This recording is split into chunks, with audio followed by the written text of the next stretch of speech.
Welcome back sa channel ang mga boxing fans. Ngayon, sumisid tayo sa nakakaakit na rematch sa pagitan ng dalawang elite ng boxing sina Artur Thibis, Beterbiev at Dmitry Fi Technician, Bivol.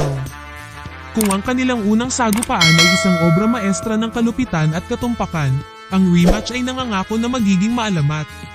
Hatiin natin. Magsimula tayo sa pagtingin sa dalawang mandirigmang ito. Si Beterbiev, na walang talo na may 100% knockout rate, ay ang kahulugan ng boxing ng hilaw na kapangyarihan. Bawat suntok niya ay may masamang balak. Sa kabilang banda, mayroon tayong Bivol, isang defensive genius at isang ring tactician. Ang kanyang unang panalo laban kay Canelo Alvarez ay nagpakita sa amin na hindi siya estranghero sa malalaking sandali. Kaya, bakit nakakaintriga ang rematch na ito? Ito ang salungatan ng mga estilo.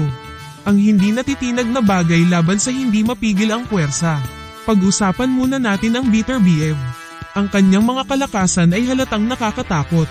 Ang taong ito ay hindi lamang sinisira ang kanyang mga kalaban, sinisira niya sila. Ngunit sa kanilang unang laban, inilantad ng Bivol ang isang potensyal na kahinaan. Ang pagkamaramdamin ni Beterbiev sa bilis at tumpak na mga counter. Ngayon sa Bivol, ang kanyang ring IQ ay nasa bubong. Siya ay matyaga, disiplinado, at, higit sa lahat, walang takot. Ngunit narito ang bagay sa unang laban, gumana ang kanyang diskarte dahil kontrolado niya ang bilis. Magagawa ba niya itong muli? Alam na malamang na gumawa ng mga pagsasaayos si Beterbiev.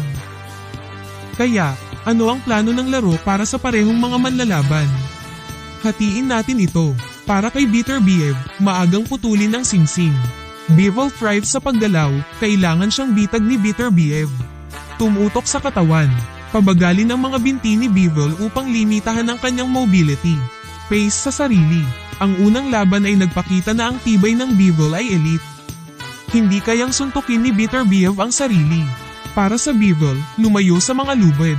Ito ay kung saan ang Beterbiev ay pinakadelikado. Panatilihing gumagana ang jab. Ito ang susi sa pagpapanatili ng distansya at pagkagambala sa ritmo ni Beterbiev.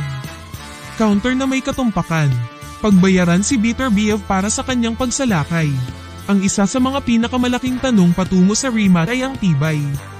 Ang pagkondisyon ng Bivol ay kahanga-hanga. Ngunit ang kapangyarihan ni Beterbiev ay hindi kumukupas ng madali gaya ng iniisip ng marami.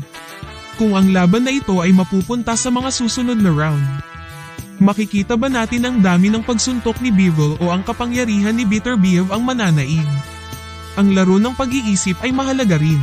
Si Beterbiev ay maghahanap ng katubusan, habang ang Bivol ay gustong patunayan na ang unang panalo ay hindi isang bunganga. Ang pressure sa parehong lalaki ay napakalaki. Ngunit ito ang dahilan kung bakit ang boxing ang pinakahuling teatro. Kung gayon, sino ang nanalo sa epic rematch na ito? Malalampasan ba muli ni Bivol ang halimaw? O maghahari ang mapangwasak na kapangyarihan ni Beterbiev? Ipaalam sa amin sa mga komento sa ibaba. Huwag kalimutang mag-like, mag-subscribe, at pindutin ang bell icon na iyon para hindi mo makaligtaan ang breakdown namin pagkatapos ng laban. Salamat sa panonood, at magkita-kita tayo pagkatapos ng final bell.